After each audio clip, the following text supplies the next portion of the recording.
3-4 बातें डीजीआईएसपीआर की जो ज़्यादा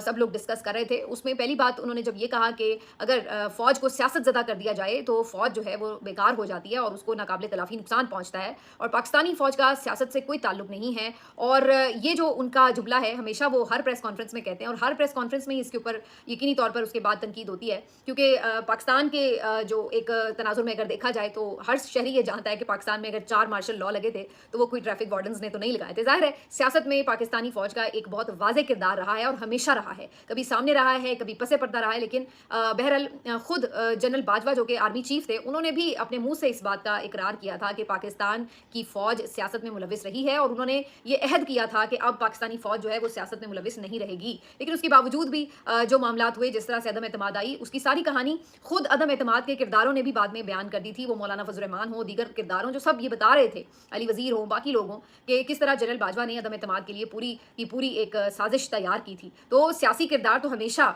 रहा है और अब तो इस वक्त जो मॉडल है उसमें तो एक इंतज़ामी किरदार भी है। बहुत सारे मामलात में आप देख रहे हैं कि खुद अस्करी क़यादत जो है वो लीड करती नज़र आ रही है। तो इसी वजह से फिर वो एक तनकीद का बाइस बन जाती है इस तरह की कोई गुफ्तगू, क्योंकि हर कोई फिर ये बात करता है कि भई आप ये बात कर तो रहे हैं कि सियासत में किरदार नहीं है या इंडियन फ़ौज जो है वो सियासी, हालाँकि मेरा ख़्याल है इंडियन फ़ौज के ऊपर तो इस मामले पर बड़ी कम तनकीद होती है। अदरवाइज़ तनकीद की बहुत सारी वजूहात हैं, क्योंकि इंसानी हकूक़ की खिलाफवर्जियों में इंडियन फ़ौज भी कम नहीं है। जो वहाँ पे अक़लियतों के साथ होता है, जो कश्मीर में वो ज़ुल्म सितम करते हैं, वो तमाम चीज़ें अपनी जगह। लेकिन जो सियासी किरदार की अगर बात की जाए, तो वो उस तरह से आपको नज़र नहीं आता इंडिया में। ना ही इंडिया में आज तक कभी मार्शल लॉ लगा है और ना ही हमने देखा है कि कभी किसी इंडियन चीफ ने कोई सियासी हुकूमत को घर भेजा हो। तो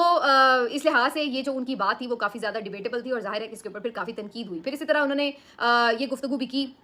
डीजीआईएसपीआर साहब ने, कि जो पानी का मामला था, कश्मीर का मामला था, उसके ऊपर भी तनकीद हो रही थी कि आप ये कामयाबियाँ तो गिनवा रहे हैं, लेकिन हकीकत ये है कि अभी भी इंडिया ने पाकिस्तान का पानी बंद किया हुआ है और उसके ऊपर हम अभी तक कोई अपनी स्ट्रैटेजी नहीं दे सके, सिवाय इसके कुछ मज़म्मती बयानात जो हम कहते हैं कि जी अक़वाम मुत्तहिदा के तहत ये पानी का मसला जो है सिंतास मुआहदे के तहत होना चाहिए उसको बहाल, लेकिन अभी उसके हवाले से हमने कोई प्रैक्टिकल स्टेप जो है वो नहीं लिया है। तो इससे मुतालिक बल्कि आसमा शराजी साहिबा ने प्रेस कॉन्फ्रेंस में सवाल भी किया था। इसी